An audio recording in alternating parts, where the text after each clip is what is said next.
Hati-hati ya. Ya, angkat ya Dip. Ya. Hati-hati.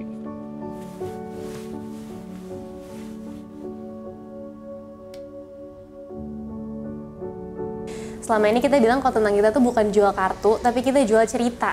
Jadi cerita-cerita yang bisa timbul atau terbentuk dari pertanyaan-pertanyaan si kartu itu waktu main. Terus kita berpikir nih kayak apa yang lebih baik untuk convey cerita selain film gitu kan.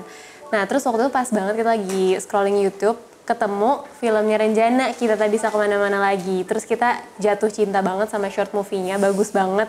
Karena dialognya relatable banget sih. Ya kan, terus real banget gitu, kayak nggak lagi acting.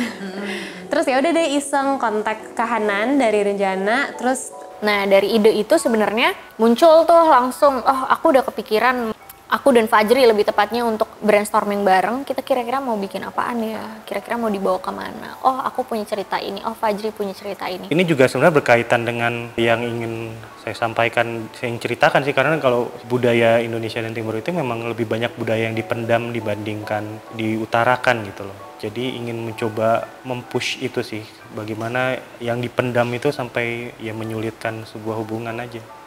Kalau misal aku selingkuh, tertantang untuk bisa memerankan Pasutri usia muda gitu ya. Pas ngeliat, wah ini menarik nih ceritanya.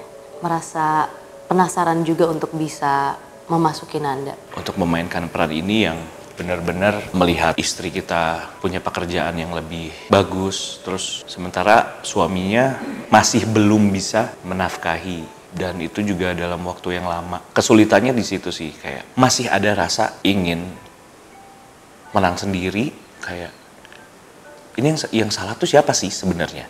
Visi misi kita mau looknya itu seperti apa. Setelah nonton ini mungkin akan ada yang bertanya-tanya kenapa bajunya Dipa kayaknya gitu-gitu aja, tapi kenapa Nandanya itu dibikin fashionable dan keren gitu ya. Baju itu akan membangun karakter suatu peran. Jadi di sini harus ada perkawinan gitu loh setnya. Jadi di antara yang jadul sama yang modern gitu. Sefragile apa, setua apa, sebersih apa, serapi apa itu udah kebayang gitu.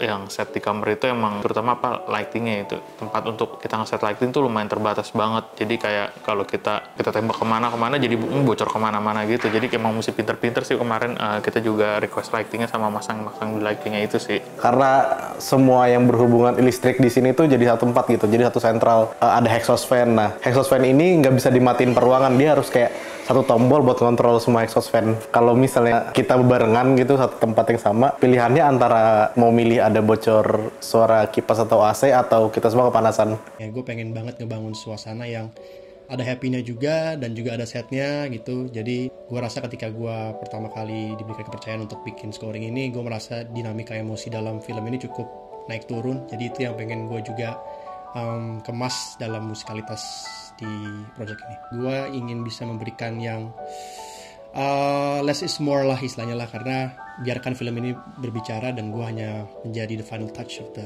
film sih sebenarnya gitu.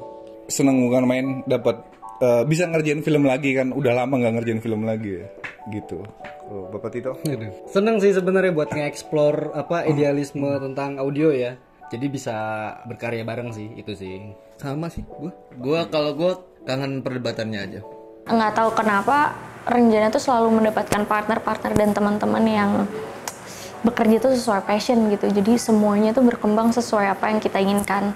Dan memang semua itu udah kita pikirin juga matang-matang. Jadi pas di set kita udah set udah selesai dan ya udah kita tinggal produksi aja gitu. Aku ngerasanya kamu udah harus cari kerjaan lain deh. Dip. Ini kenapa kita jadi bahas ini sih, Nan?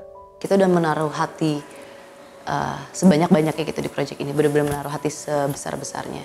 Nah aku harap mungkin sesederhana bisa diterima dengan ikhlas, dengan tulus sama penonton. Apapun itu mereka melihatnya, mau ngelihat dari sudut pandangnya Dipa, sudut pandangnya Nanda, sudut pandang Ibu, sudut pandang Aryo. Tapi bisa tersampaikan kejujuran kita dalam membuat karya ini, bisa terasa setiap emosi di dalam adegan, penonton bisa menafsirkan hal-hal yang baiknya bisa diambil dan yang buruknya bisa menjadi sebuah cerminan aja gitu sih. Sebenarnya harapannya adalah kita pengen relate ke relationship problems yang dialami sama audiensnya tentang kita atau mungkin banyak orang lain di luar sana gitu. Ini nanti bisa jadi bahan refleksi juga atau mungkin jadi tersadar kalau ada hal yang bisa dipelajari dari film ini.